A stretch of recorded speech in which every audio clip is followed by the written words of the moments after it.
The Masonic compass is a compass and a square. A compass for curves, which is the heavens, the dome. Square for flat planes, which is the earth, which then generates the Masonic Royal Arch symbol. It also represents the earth, the sun, the moon, the black sun, and Polaris. These are the symbols for the elements. The earth element is the sun, the moon, the black sun, and the flat plane. The sun rotates inwards and then outwards to create the summer and winter seasons. Tropic of Capricorn, the equator, and the Tropic of Cancer. The sun spirals inward to create a small rotation, which is summer for the northern hemisphere, then spirals outward to create the winter for the northern hemisphere, and repeats this process. The constellations are fixed and they rotate around us, creating a giant clock. The sun tells the time of day, the moon tells the month, and the stars tell the year.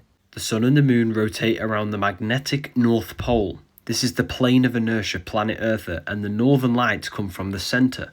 The sun and the moon represent the principle of creation, male and female, the sun being electric male, the moon being female, which is magnetic. They know this knowledge, but you don't. They want you stupid and dumb and not knowing where you are, but it's okay. I generated this book so you can find out the truth and so you can feel a sense of well-being instead of being confused.